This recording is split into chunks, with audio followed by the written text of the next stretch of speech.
बिस्मिल्लाहिर्रहमानिर्रहीम, अस्सलाम वालेकुम रहमतुल्लाहि व बरकातहू। मैं हूं वक्कास और आप देख रहे हैं एएस डिस्कवरीज। आज ये लास्ट वीडियो है इस मनासिक हज के सिलसिले की। इससे पहले वाली जितनी भी वीडियोज़ हैं मैंने सारी one by one day by day के हिसाब से 8, 9, 10 और इसके अलावा जो बाकी डिटेल्स हैं उनके हिसाब से मैंने वीडियोज़ बना दी हैं और वो प्लेलिस्ट भी चैनल पर अवेलेबल है, आप उसमें सारी जाके देख सकते हैं। और मैंने जितना आसान हो सकता था आसान अल्फाज में समझाने की कोशिश की है, तो उम्मीद करता हूँ कि सारी वीडियोज़ आपको अच्छी लगेंगी। और वीडियो को लाइक और शेयर लाजमी कर दीजिएगा, और अगर अच्छी लगे तो लाइक और सब्सक्राइब भी कर दें, बेल आइकन को भी प्रेस कर दें। तो आज की 11 ज़िलहज की ये वीडियो है जी। इसमें बताऊंगा मैं 11, 12 और 13 ज़िलहज, इनको कहते हैं जी अयाम तशरीक। ठीक है जी। ये जो दिन हैं ये मिना में आपने गुजारने होते हैं। एक मैं इंपॉर्टेंट बात बता दूं, अगर मिना में आप मौजूद हैं तो मिना की जो सबसे बड़ी मस्जिद है उसको कहते हैं मस्जिद खैफ, उसका नाम है। और जब आप जो अरफात में जाएंगे यौम अरफा को, तो वो तो मस्जिद निमरा मैंने पहले बताया आपको। और जब मुज़दलिफ़ा में होंगे तो वहाँ पर मस्जिद है मस्जिद मशअरुल हराम। इनके करीब करीब जितना रहेंगे तो ज़्यादा बहुत, वैसे तो क्योंकि हदूद के अंदर रहेंगे तो वो उसका उतना ही सवाब है, मगर इनके करीब रहने से ज़्यादा सवाब है। ठीक है जी। और मैंने कहा ये इन्फॉर्मेशन के लिए बता दूं आपको, तो बढ़ते हैं इस वीडियो में आगे। आज के दिन जब आप 10 ज़िलहज के आपके सारे वाजिबात फ़राइज़ पूरे हो गए, अब जो हैं बाकी रहते हैं वाजिबात। ठीक है जी। ये हैं कि रमी करना रहता है शैतान के, आप 11, 12 और 13।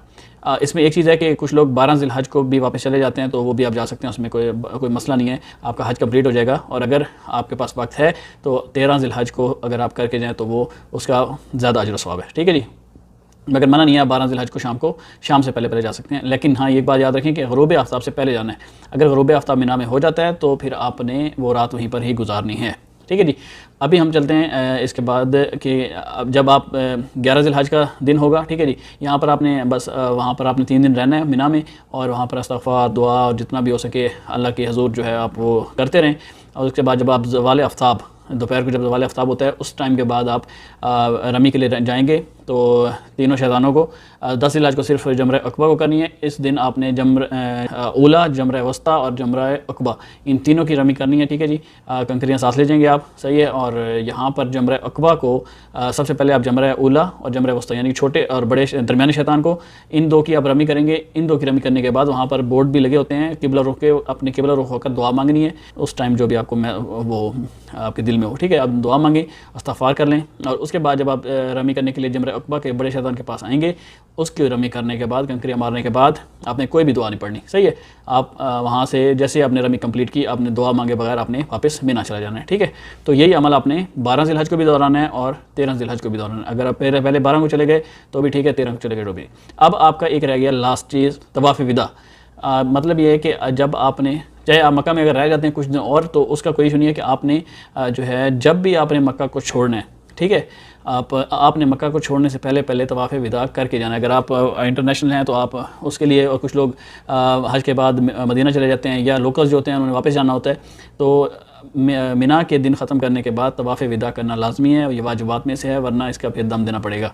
ठीक है जी। और वो जाते हुए फिर आपने सिर्फ इसमें आपने सही नहीं करनी, सिर्फ तवाफ़ विदा करना है, तवाफ़ करके वापस दुआ मांग के और अपने आप घरों को जा सकते हैं।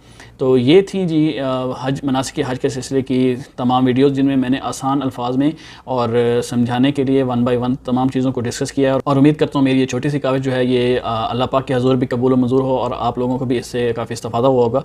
और अगर कोशिश अच्छी लगी हो तो जो है इस सिलसिले की तमाम वीडियोज़ को जिन्होंने नहीं देखी वो भी देखें और शेयर भी कर दें, और ताकि ज़्यादा से ज़्यादा लोग इसकी इन्फॉर्मेशन हासिल कर सकें। और मुझे भी दुआओं में याद रखें, और अल्लाह पाक हम सब को अपने घर रोज़े रसूल और बैतुल्लाह, हज बैतुल्लाह और उम्रा और जितनी भी ज़्यादा से ज़्यादा उसको अदा करने की और हाज़िरी देने की जो है हमें तौफ़ीक़ अता करे। तो इंशाल्लाह मिलेंगे जी फिर नेक्स्ट किसी वीडियोज़ में। तब तक के लिए अपना और अपने गिरदोनवा का ख्याल रखिए, और चैनल को सब्सक्राइब और लाइक लाजमी करें, बेल आइकन को भी प्रेस कर दें। तब तक के लिए अपना और अपने गिरदोनवा का ख्याल रखिए। मिलते हैं नेक्स्ट वीडियो में। अल्लाह हाफ़िज़।